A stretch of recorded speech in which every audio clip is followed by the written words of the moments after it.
পেতে খাওয়ার চাইতে কর্ম করে খাওয়াটা অনেক সম্মানের। আর আমি সেই সম্মানভাবে বাঁচতে চাই, সম্মানভাবে আমি কর্ম করতে চাই এবং সম্মানের সাথে আমি একজন হিজড়া দেশে উঁচু হয়ে দাঁড়াতে চাই। আমাদেরকে কর্মস্থলে ফিরিয়ে আনবেন। আমরা হাত পেতে খেতে চাই না, বিশেষ করে আমি হাত পেতে খেতে চাই না। বিসমিল্লাহির রহমানির রহিম।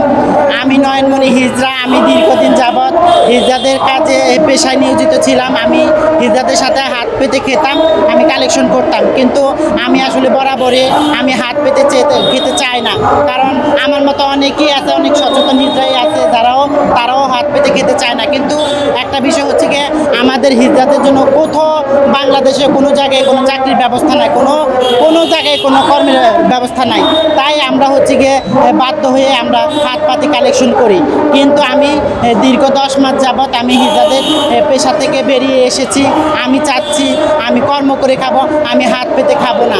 কিন্তু আমি যখন হিজড়াদের পেশা থেকে বেরিয়ে আসি, আমি অনেক জায়গায় ছুটাছুটি করেছি একটি কর্মের জন্য, কিন্তু কোথাও আমি কর্মের সাড়া পাই না, কেউ আমাকে একটি কর্ম দেয় না। লাস্ট পর্যন্ত আমি একটি চকলেট বিক্রি করার ব্যবস্থা নিয়েছি। আমি একটা চকলেট বিক্রি করি রাস্তায় রাস্তায়, বাসে মার্কেটে। কিন্তু ওই একটি চকলেটও অনেকে দেখা যাচ্ছে কিনতে চায় না। কিন্তু আমি কি করে খাবো ভাই, আমি কি করে খাবো? এখন আমি সেই আহ্বানে আমি চাচ্ছি বাংলাদেশে যেহেতু স্বৈরাচারী সরকার পতন হয়ে নতুন সরকার গঠন হয়েছে, আমাদের অন্তর্বর্তীকালীন সরকার ডক্টর ইউনূস স্যার যখন দেশের দায়িত্ব নিছে, তখন আমার মনে একটা প্রশ্ন যাচ্ছে যে আমার সরকার যখন ডক্টর ইউনূস স্যার যখন দেশের এত সুন্দর একটা দায়িত্ব নিছে, এখন নতুন বাংলাদেশকে গড়ে তুলতে চাচ্ছে, তাহলে আমি মনে প্রাণে বিশ্বাস করি যে অন্তর্বর্তী সরকার আমাকে নিয়ে এবং আমাদেরকে নিয়ে অবশ্যই ভাববেন। তিনিও চাইবেন আমি এবং আমার মতো যারা চাকরি করতে চায়, যারা হাত পেতে খেতে চায় না, তাদেরকে অবশ্যই বাংলাদেশে একটি চাকরির ব্যবস্থা করে দেওয়া হবে। এবং আমাকে জরুরি ভিত্তিতে আসলে আমার একটা কর্মের দরকার, আমার কর্মের প্রয়োজন, আমি কর্ম করতে চাই। আমি কি করে খাবো? তাই আমি আজকে সাংবাদিক ভাইদের মাধ্যমে আমি আমার এই বার্তাটুকু আমি দেশবাসীর কাছে, আমার সরকারের কাছে পৌঁছে দিতে চাই যে আমি একজন সচেতন হিজড়া হয়ে আমি কর্ম করতে চাই। আমাকে অবলম্বে আমাকে একটা কর্মের ব্যবস্থা করে দেওয়া। আমি ওই পেশার সাথে জড়িত ছিলাম দীর্ঘ 15-16 বছর। হাত পেতে খাওয়ার চাইতে আপনার কর্ম করে খাওয়াটা অনেক সম্মানের।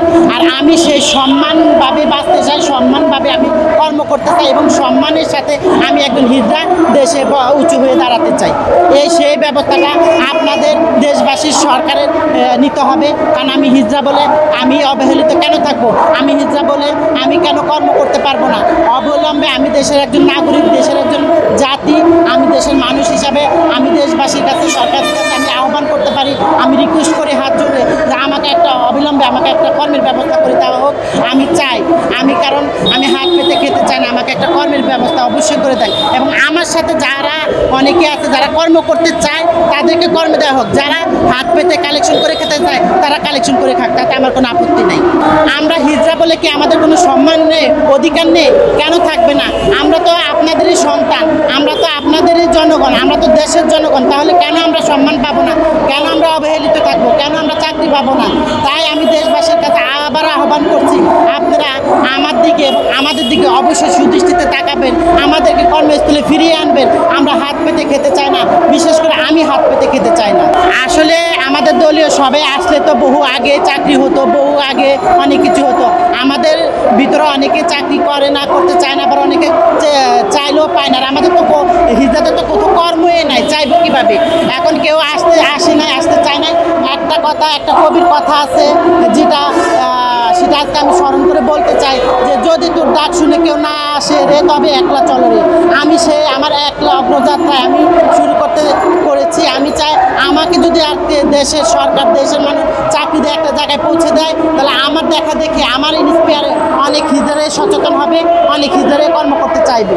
দেখেন, আমরা যখন টাকা তুলতে চাই, মানুষের পকেটের টাকা মানুষ তো স্বেচ্ছা কেউ দিতে চায় না। আজকে আপনি আমাকে একদিন দেবেন, 2 দিন দেবেন, কিন্তু সবসময় তার টাকা দিবেন না। কিন্তু মনে করেন এখন আমরা ওই মানুষকে বাধ্য করেছি আমাদেরকে দিতে হবে। আর আমাদের বাধ্য না করে তো উপায় নাই, হিজড়াদের তো বাধ্য না করে উপায় না, কারণ হিজড়াদের তো কোথাও কর্মস্থল নাই, কর্ম নাই, কোথাও নাই। তাহলে তারা কি করবে?